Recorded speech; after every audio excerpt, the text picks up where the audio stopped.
Welcome, everyone. I'm Michelle Schumann, the Artistic Director of the Austin Chamber Music Festival. I'm so pleased to have Gene Drucker here. He's the violinist with the Emerson String Quartet. Welcome. Thank you so much for joining us. Thanks for having me, Michelle.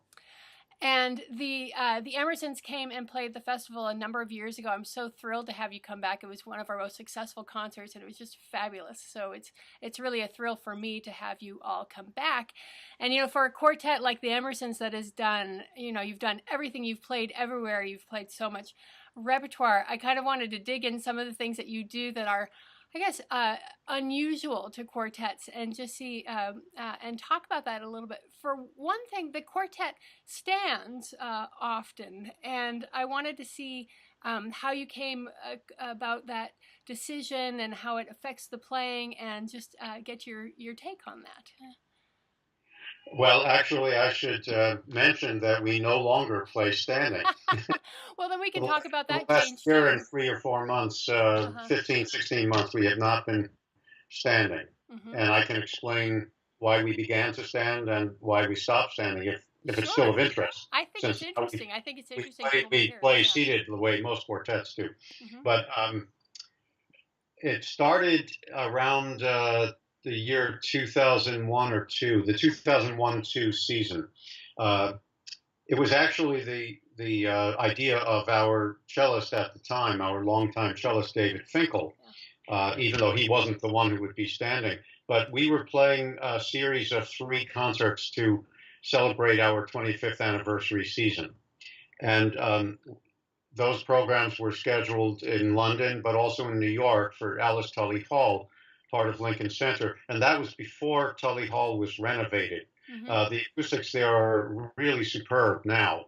But at the time, we had some concerns about not having enough impact, especially in the first program, which was an all Haydn program. So David had the idea that if all 3 of us would stand, an idea which originated from the concept that a lot of Haydn quartets have a sort of concertante part for the first violin, a soloistic or virtuosic kind of playing. Why not let the violinist stand? But of course, in a quartet, you're not going to have only the first violinist stand. So the idea quickly developed for all 3 of us to stand and to get a podium for Dave. And we did some acoustical tests and found that in most halls where we made these tests, the acoustics seemed better when we were standing, because that it removed our instruments more from the floor of the stage and seemed to help projection, especially if you were concerned about a rather large hall, a hall that didn't seem to give you a lot of support acoustically, which is the way we felt about Alice Tully Hall at that time. And I repeat that we don't feel that way anymore, that it's a really very good hall now. And then from the Haydn program, we moved on to the 3 Razumovsky quartets, the 3 Opus 59s of Beethoven. And those are very big quartets in scope, in all ways, conceptually, sonically. Beethoven really pushed the boundaries of what was possible for a string quartet with those pieces. So that also seems to be aided by the approach of standing. And then the third program was all 6 Bartók quartets, something we used to refer to as the Bartók Marathon. It was a long program which we first tried out at the time of the Bartók centenary in March 1981. So for that program, which goes even further sonically than the Razumovsky quartets of Beethoven, it also seemed to make a lot of sense. I do remember that a couple of months later, when we were playing the late Beethoven quartets for the first time in this new arrangement, there was something about it that I was not initially comfortable with standing, because there's so much intimacy in those late quartets. Of course, there is also some very powerful playing that you have to do, particularly in the Grosse Fuge or the last movement of Opus 131, last movement of 132 as well. But there are so many intimate places in those quartets where it seems as if you're reaching the most profound level of expression of the human spirit in Western music. Yeah. And standing still for me had certain connotations of soloistic kind of playing, and I first thought, oh, is this going to work? But I quickly got used to it. So that's the main thing I wanted to say about that. And of course, for almost every kind of concert, except when we were playing with a guest pianist, right, we then would stand. For piano quintets or piano quartets, it didn't seem to make sense for us to stand and have the pianist seated. So again, if I were playing a solo recital, I would be standing as the single violinist and the pianist would be sitting. But somehow it's different if you've got three people standing and the cellist seated and the pianist seated. It just seems a little odd and asymmetrical. Okay, so what happened in the middle of last season was that Phil Setzer had some health problems, especially connected to his knee. He had already had some problems a few years earlier, and he had to have surgery for a torn meniscus. So already around 2014, for a few months, we were seated for our concerts because there was no way that he could stand. And then when further problems cropped up with his knee, we decided to resume sitting. With the understanding at first that that would be temporary. And I'm going to cut to the chase here now and say that Phil has made a remarkable recovery, and there's absolutely nothing wrong now with his knee. He was very diligent about his physical therapy, and he can walk, and he's generally in very, very good shape now. I'm really happy about that.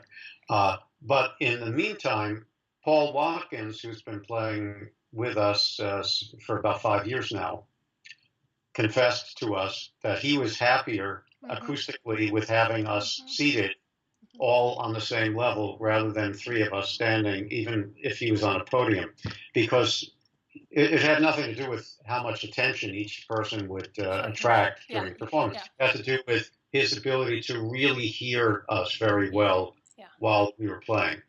So he was happier that way, and of course, we would do anything to make him happy. So now we've resumed sitting and gotten used to that again. Well, and of course now for this Austin set of or this Austin concert, you're playing late Beethoven, and now you get your way, your original way of feeling like a little bit more of that intimate kind of conversational style, like you're in a living room. Right. So that's terrific. That's great. The other thing that is unusual about the quartet is that you switch violins, and so tell me about how you make your decisions around that, and how it changes the dynamic of the quartet. And actually, can you move your monitor just a little bit, because I'm just getting the top of your head. If I can see more of your head, that's great. Okay, sorry. No problem. Well, the first part of your question is probably easier for me to answer than the second part, but I'll try the second part too. You said, how do we divide the repertoire? And to that I can answer as equally as possible within each sector of the repertoire, meaning that in the late Beethoven quartets, we've divided that section as equally as we can. Phil plays first in 3 of them, I play first in the other 2, but of course I also play first in the Grosse Fuge, which sometimes is considered a separate quartet. Right. The middle quartet's the same thing. I play first in 3 of them. He plays first in 2. And the Opus 18s, which are an even number, those are easy to divide. And so it goes for every area, every composer's output, or every area of the repertoire. So, I can't easily count up all the Haydn quartets that we've done. We've certainly not played all of them, but we've probably played about 3 dozen of them in the course of our career. And I wouldn't be surprised if the tally is very close to being equal for the 2 of us, in the sense that every time we do a new Haydn quartet, we'd alternate. The other person would play first violin. The 10 famous Mozart quartets, we've divided those completely equally. It's a little trickier with composers' output when there's only 3, like Brahms. So Phil plays first in 2 of the Brahms string quartets, and I play first in Opus 51, number 1. He plays first in Ravel, I play first in Debussy. We've divided the Bartok equally. There are 6 of those. So nobody considers himself a specialist in one area of the repertoire. Okay. Now, when you asked how does it change the dynamic, well, it's hard for me to be objective about that, after all. All I can say, I think I can venture to say that it probably makes our concerts a little bit more interesting because we're offering the audiences two slightly different approaches in the dominant role of the first violin. I mean, saying dominant role, I should modify that because, of course, it depends on the repertoire. There's a lot of the repertoire where the good stuff is divided equally among all four instruments, and people are constantly switching roles. But even so, even in repertoire like that, you will usually have the first violin giving cues to lead for ensemble reasons, and also the first violin is sitting closer to the audience than second violin. So it's more exposure for the first violin. So let's say instead of having 25% of the impact on an audience, the first violinist might have 28 or 30%, and the second violinist just a little bit less than that. I mean, this is a very crude calculation, of course. So we think that if the audiences get to hear each one of us in that role, and also each one of us in the role of second violin, supporting the first violinist and coordinating a lot of things with the violist and cellist, that makes for a more interesting and varied experience. Yeah, I absolutely agree with you. Why do you suppose more groups don't do that? I mean, it seems to me that, and you all are such an esteemed quartet and have had so much influence over so many different groups. It just seems like that would be the way to go, and it seems like it's rare. Or maybe I'm wrong about that, but it seems like that's been my experience with quartets. Well, it is much less rare than it used to be. The first group that did that with any serious consistency, as far as I know. But a number of groups have followed suit, and even among quartets that are our generation or just about our generation, like the Orion Quartet, the two Phillips brothers switch, first and second violinists. Many of the younger groups with whom we've worked, whom we've mentored, have switching. And maybe just as many don't switch. And we never push the switching on any group, because if the people are not comfortable doing that, then we don't want to make them feel like this is the only way to play quartets just because it's the way that we do it. And in fact, I think that for some groups it really would not work, because it has to do with the amount of extroversion in a person's way of playing the violin. There are some groups where you can't imagine the first violinist reseating him or herself as second violinist, and the opposite switch for the second violinist, who might be an absolutely excellent violinist, but perhaps a little less flamboyant or less attention catching in general ways of doing things. You can't imagine those two people switching and still having as successful a quartet. But in the case of Phil and myself, I think that even though we're very different personalities and different players, I think that we share enough of the attributes of first violin type of personality and second violin type of personality that it works for us. Yeah, that's great. That's great.